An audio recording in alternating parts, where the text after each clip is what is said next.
One of the themes that really leapt out and talked to me from Thor's initial email was about how instruments establish themselves and about innovation, legacy and tradition.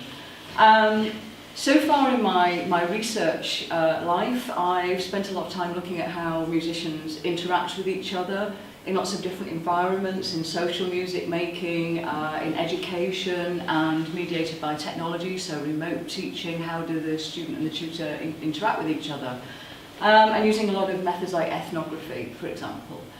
And over that period, I've had a nice vexing question that's actually been very personal to me, because I'm also a saxophone player, and I've been playing saxophones for about 25 years now. And a lot of the themes that we've spoken about today actually feel very personal to me as well, because I've been searching for a long time for a way to expand my acoustic playing electronically, and so far I've found that really difficult, and so I've got to a stage where I've decided to turn my research practice on myself, on my own personal problem, and really think about how to do this. And it's not an easy problem. So this is how I like to engage with my instrument. This is me with the big fella here, which is the joy of playing an acoustic, massive, resonating piece of metal. So you blow into something really tiny at the end with a piece of natural cane reed, which is the source of much tension and frustration for wind players, and make an amazing resonating sound. And there is nothing like, not only is this the biggest saxophone, it also has an extra low note, bottom A, which rolls like a foghorn across the floor, and it's a really satisfying experience. And so when some of you talk today about your body's resonating into your instrument, I really feel that that is such an important aspect of playing. So what motivated me to think about that wasn't enough, to think I'd like something different? Well, when I did some training in sound engineering a few years ago, for my dissertation, I started looking at this. And this was launched in 1967, when the whole world and all the trade fairs in America were going crazy about electronic acoustic instruments. Everything was new and shiny, and this advert really leapt out of Billboard for me. You know, these cool cats, maybe the 6 busiest musicians in town. So the Verito actually has a carbon pressure mic which you drill into the crook of the saxophone, and then you have an effects unit and a special amp with a dedicated cable, which was maybe problematic in the long term, to generate effects.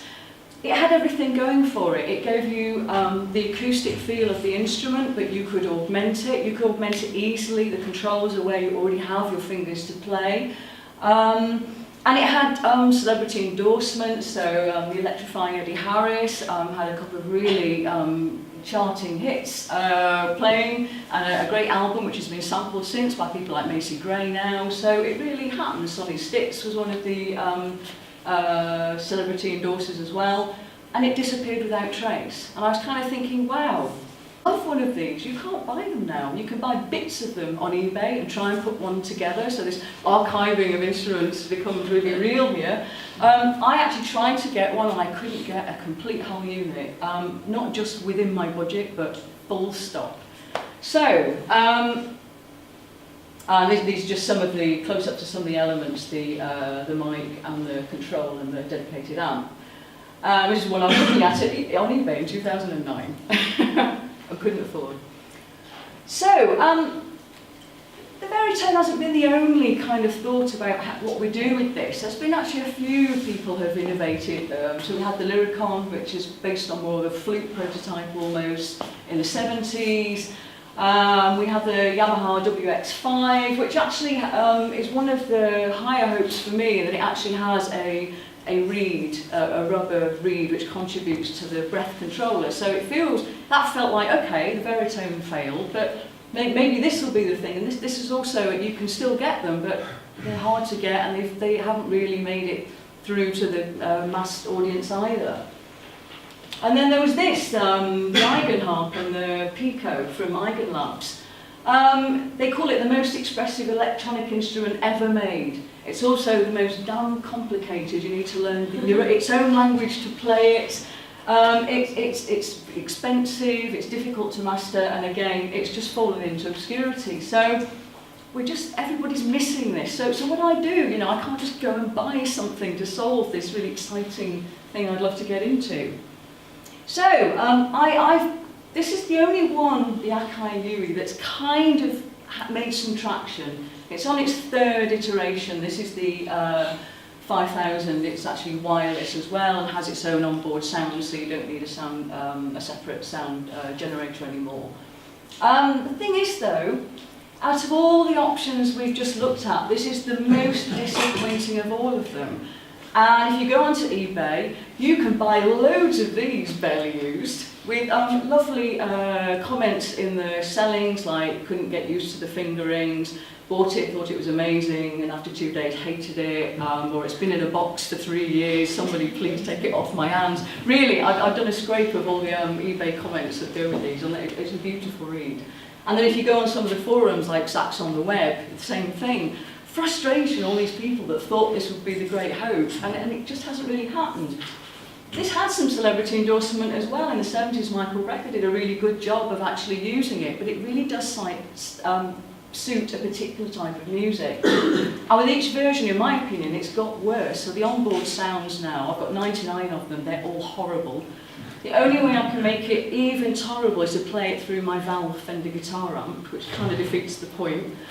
And as a saxophone player in a small flat trying to keep an embouchure going across 4 saxophones, what I really want is something that sounds great, but I can still plug headphones into and practice my cycle of fourths or fifths or my jazz patterns, without making the neighbours really unhappy. So there's some kind of other reasons why people buy these as well.